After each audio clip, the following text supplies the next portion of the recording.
National energy markets started trading again early this morning as the energy regulator AEMO released its control over the East Coast electricity generators. Ross Greenwood, our business editor, has been watching. And Ross, how did it behave?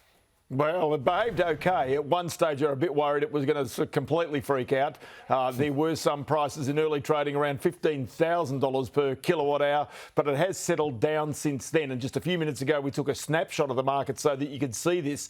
And really what it was showing here is that you could see Queensland prices well below that $300 cap that they put on per kilowatt hour, although New South Wales, you'll note, is higher there, as well as Victoria as well. So the important part about this is AEMO's got to look at this market for 24 hours before it releases it back to the participants. This is after it's taken the unprecedented move of taking complete control over all of the electricity generators in Australia to ensure that there was sufficient electricity in the system so that the system didn't go dark, Pete. So is there any guarantee, Ross, that prices will come down or that there won't be shortages in the system? Well, you're right, because remember, we're only at the beginning of winter. The coldest part of winter for the southern states is still to come. And so this is when the electricity demand is going to be greatest. But it's fair to say that everybody's going to be watching. The Australian Energy Regulator, AEMO itself, the Energy Minister, Chris Bowen, and also, interestingly, the ACCC, the competition watchdog. Now, the ACCC is launching an investigation to see whether there was any misleading or misconduct taking place in the markets in the lead up to this suspension. I spoke with the chair of the ACCC for Business Weekend yesterday, Jenna Cass-Gottlieb. Here's a little of what she said. The conditions are of concern to us as the competition watchdog as to whether we are going to see the playing out in these circumstances of a reduction of competition. Electricity and gas are part of the reason why we have higher inflation, Ross. In the US, they have the same fight, but the chair of the Fed Reserve got himself into a little verbal fracas overnight with the Democrat Senator Elizabeth Warren.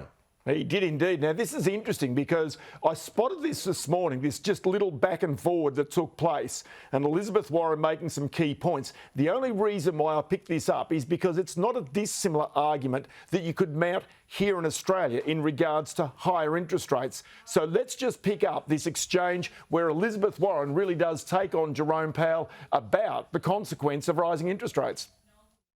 Chair Powell, will gas prices go down as a result of your interest rate increase? I would not think so, no. Okay.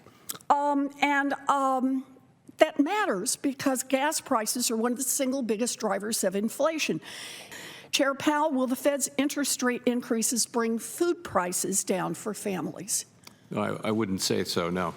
The reason I raise this and the reason I'm so concerned about this is rate increases make it more likely that companies will fire people and slash hours to shrink wage costs. Rate increases also make it more expensive for families to do things like borrow money for a house. And so far, the cost this year of a mortgage has already doubled. Jerome Powell's having quite the week, isn't he, Ross?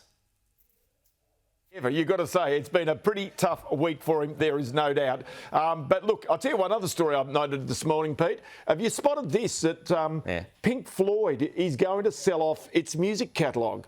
Now, there's a really interesting economic side to this. They reckon they're going to sell it for about $500 million US. And the interesting part about this is that, go back late last year, and that was that Bruce Springsteen sold off his catalogue for $550 million US.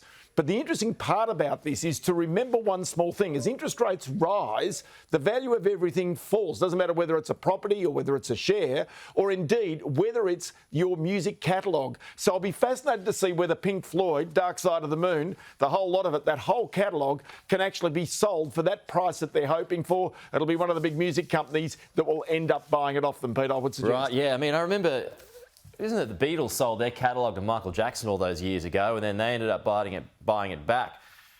These sorts of things happen all the time.